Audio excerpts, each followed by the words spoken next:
প্রিয় দর্শক বন্ধুগণ নমস্কার। আসিছি নূতন আপডেট নেই যাহাকি ଆପଣମାନେ ଦେଖିବା ନିହାତି ଦରକାର।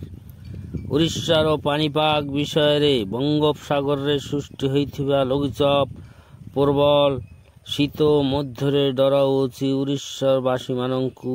ଦର୍ଶକ ବନ୍ଧୁଗଣ, ଶ୍ରୀଲଙ୍କାରେ ତାଣ୍ଡବ କରିଛି ଲଘୁଚାପ। ଦର୍ଶକ ବନ୍ଧୁଗଣ, ଶ୍ରୀଲଙ୍କା ପରେ ଏବେ ତାଣ୍ଡବ ଚଳାଉଛି ଦକ୍ଷିଣ ଭାରତକୁ। ଶ୍ରୀଲଙ୍କାରେ ଡିଟୁଆ ତାଣ୍ଡବ କରିଥିଲା ବେଳେ ଦକ୍ଷିଣ ଭାରତରେ ଚଳାଉଛି ତାଣ୍ଡବ। ତାମିଲନାଡୁ, ଚେନ୍ନାଇ, ବିଶାଖାପାଟଣା ଠାରେ ଝଡ଼ ତୁଫାନ ସହ ପ୍ରବଳ ବର୍ଷା। ଯେମିତି ଚେନ୍ନାଇ ଏବଂ ତିରୁଭଲିପୁରମ୍ ପ୍ରବଳରୁ ଅତି ପ୍ରବଳ ବର୍ଷା, ଝଟକା ପବନ, ବିଜୁଳି ଘଡ଼ଘଡ଼ି ସହ ପ୍ରବଳ ବର୍ଷା।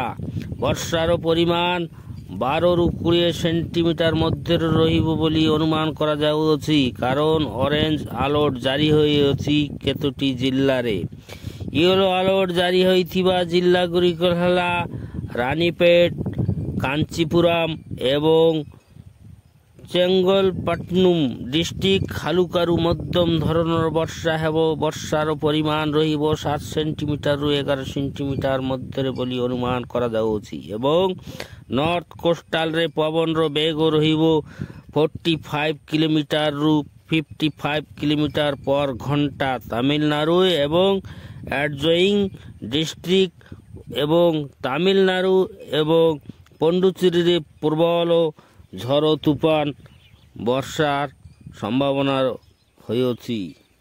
ଦର୍ଶକ ବନ୍ଧୁଗଣ, ଓଡ଼ିଶାର କେତୋଟି ଜିଲ୍ଲାରେ ୟେଲୋ ଆଲର୍ଟ ଜାରି ହୋଇଥିବା ଜିଲ୍ଲାଗୁଡ଼ିକ ହେଲା ସୁନ୍ଦରଗଡ଼, କନ୍ଧମାଳ, କୋରାପୁଟ, କଳାହାଣ୍ଡି। ଜିଲ୍ଲାରେ ପ୍ରବଳ ଶୀତ ଏବଂ ପ୍ରବଳ କୁହୁଡ଼ି ଦେଖିବାକୁ ମିଳୁଅଛି, କିନ୍ତୁ ପାଗ ଶୁଖିଲା ରହିବ ଏବଂ ଶୁଖିଲା ମଧ୍ୟରେ ମେଘୁଆ ପାଗ ରହିବ। କିଛି କିଛି ସ୍ଥାନରେ ହାଲୁକାରୁ ମଧ୍ୟମ ଧରଣର ବର୍ଷା ହେବାର ସମ୍ଭାବନା ଅଛି। ସେହି ହାଲୁକାରୁ ମଧ୍ୟମ ବର୍ଷା ହେଉଥିବା ଜିଲ୍ଲାଗୁଡ଼ିକ ହେଲା କୋରାପୁଟ, ମାଲକାନଗିରି ଏବଂ ନବରଙ୍ଗପୁର। ସକାଳ ସମୟରେ ହାଲୁକାରୁ ମଧ୍ୟମ ଧରଣର ବର୍ଷା ଗୋଟିଏ ଦୁଇଟି ଜାଗାରେ ହୋଇଅଛି। ଦର୍ଶକ ବନ୍ଧୁ, ଗୋଟେ କି ଦୁଇଟି ସ୍ଥାନରେ ହାଲୁକାରୁ ମଧ୍ୟମ ବର୍ଷା ହେଉଥିବା ଜିଲ୍ଲାଗୁଡ଼ିକ ହେଲା ଯେମିତି